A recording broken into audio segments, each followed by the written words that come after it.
Donc là on peut voir que sur ce rooftop là, lui il a morflé quoi, hein. Là la grêle l'a défoncé quoi. Ah, c'est pour ça quand tu mets un truc comme ça, il faut mettre une protection. Des casquettes. Si tu la mets pas la casquette, ben, tu bousilles un rooftop et ça vaut du pognon ça, hein, changer. Déjà le rooftop vaut du pognon, mais changer la batterie là, il faut tout démonter, ça a l'air des choux à faire ça comme boulot.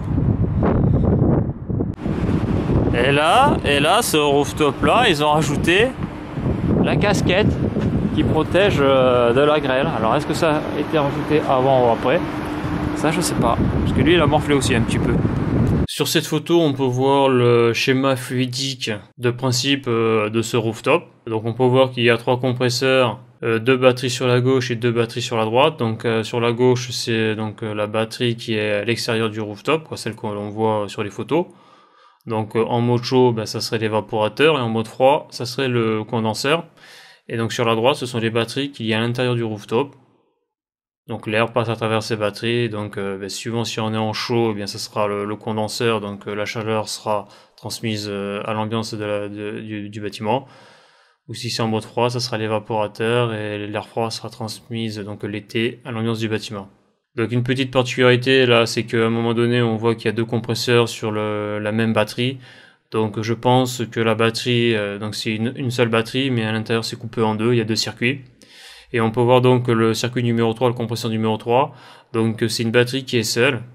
Et c'est justement celle-là qui est abîmée, hein, celle que l'on voit sur les photos, c'est la batterie numéro 3. Donc l'hiver ça pose pas trop de problème, hein, parce que l'hiver donc cette batterie est en évaporateur. Ça n'empêche pas de digivrer lorsque la machine passe en digivrage. Par contre l'été, lorsqu'il fait un petit peu trop chaud, comme les ailettes sont écrasées de partout, le rooftop se met en sécurité HP. Donc lorsque les ailettes sont éclatées, comme on peut le voir donc dans la vidéo, l'été il y a beaucoup de problèmes. Dès qu'il commence à faire un petit peu chaud, le rooftop se met en sécurité HP, donc c'est à dire que la pression est trop forte et la machine s'arrête pour éviter que une pièce éclate. Donc là au moment où je prends la photo, le rooftop est en mode chaud, donc c'est à dire que la batterie extérieure que l'on voit sur la photo, donc elle est en mode évaporateur. Et donc j'ai un collègue qui avait essayé de les redresser avec un peigne, hein. Le peigne c'est utile et c'est pratique quand il y a quelques ailettes qui sont écrasées.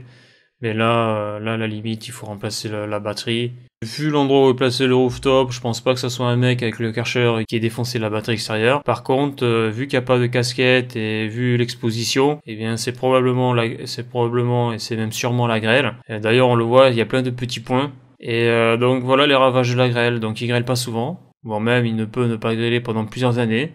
Mais lorsque la grêle tombe, si la batterie extérieure n'est pas protégée, la batterie est défoncée. Donc après, la solution radicale, c'est soit changer la batterie et mettre une casquette, là, ou une protection pour éviter que ce genre de phénomène se reproduise, ou alors carrément changer le rooftop, suivant l'âge. Bon, en tout cas, hein, j'ai vu au niveau de la batterie, pour la démonter, il faut démonter, je pense, donc les parois sur le côté, mais il faut aussi démonter le support un peu, le châssis du rooftop. Donc en tout cas, ça a une opération assez galère à faire. Donc ça, c'est sûr qu'au montage, lorsqu'ils ont posé le rooftop sur la terrasse, ils y ont pas pensé, hein.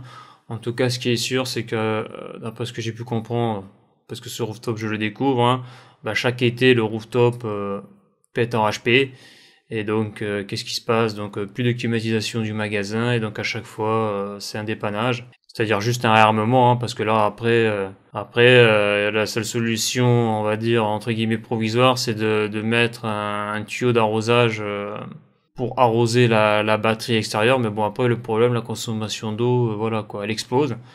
Donc c'est une technique qui est utilisée en foire commerciale, bon, parce qu'il y a de la marchandise, ce genre de choses, mais bon, pour du confort, c'est pas une technique qui est utilisée parce que ça coûte trop cher en eau. Donc voilà, hein, lorsque l'on pose un rooftop, on peut le voir, il faut penser que la batterie, il faut qu'elle soit protégée de la grêle. Sinon, il se passera ça, et donc après l'été, il y aura que des défauts HP. Donc là, sur cette photo, vous pouvez voir la batterie donc d'une pompe à chaleur, et donc là, on peut voir que toutes les ailettes sont éclatées.